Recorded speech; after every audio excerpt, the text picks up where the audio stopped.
Chair of the full committee, Ms. Rodgers, for her 5-minute opening statement. Thank you, Chair. Here we go. Thank you, Chair Griffith. And I'd also like to welcome and congratulate Director Cohen as becoming the director of the Center for Disease Control and Prevention. I believe that we must have a transparent and honest conversation about the future of CDC, an agency that has never and needs to be authorized by Congress. Director Cohen, you might be the last appointed CDC director without a Senate confirmation, and your actions and decisions can help return the CDC back to its fundamental mission, or your actions could allow the CDC to drift further away and worsen public trust.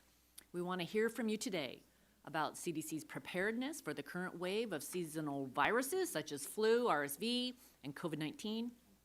And at the same time, we want to examine CDC's past decisions and guidance to understand how you're taking lessons learned from COVID-19, Mpox, and other recent public health threats to improve our current and future public health strategies.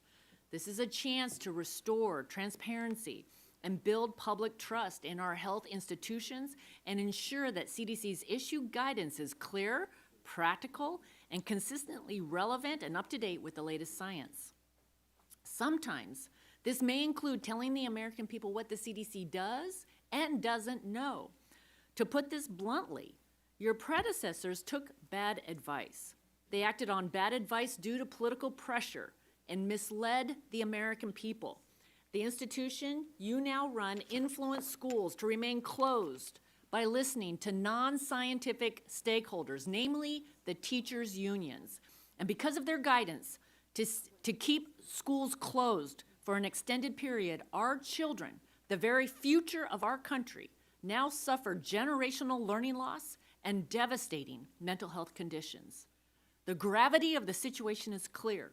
If we fail to restore trust in public health institutions and correct past mistakes, the consequences for our children and our country could be dire.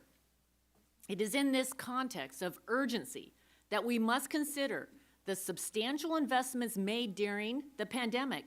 Congress provided schools with $190 billion to combat COVID, allocating the estimated 20% to mitigate learning loss. And despite these efforts, students in grades 3 through 8 are lagging months, if not years, behind in reading and math abilities. Nationwide, our children's academic performance has suffered a historic decline, with reading and math scores plummeting to the lowest levels in 30 years. Further, school attendance is down, and students are dealing with a crisis of loneliness. These facts are not merely statistics. They are our children, our nieces and nephews, our neighbors' children. They're the next generation, and right now, this is a stark indication of the broader fallout from actions taken during the COVID-19 response that we're only beginning to uncover.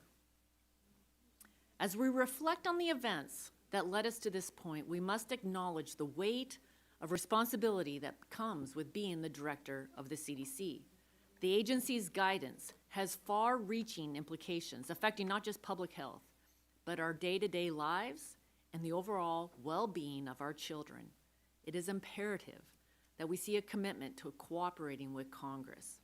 Too many of our inquiries to your predecessor went inadequately answered or wholly ignored, and I think we all agree that being transparent with us and the Americans that we represent is foundational to restoring trust.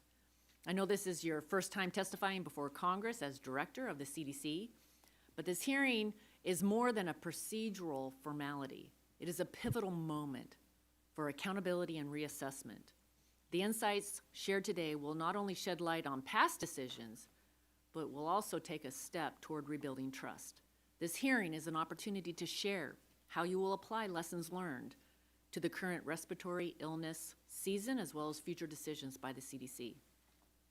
Director Cohen, you have an opportunity today to inform the committee and the American people how you plan to lead as director. And we look forward to your testimony and hearing about how you're going to lead the CDC moving forward and restore public trust. Thank you again for being here. Chair Griffith, I yield back. Thank the lady for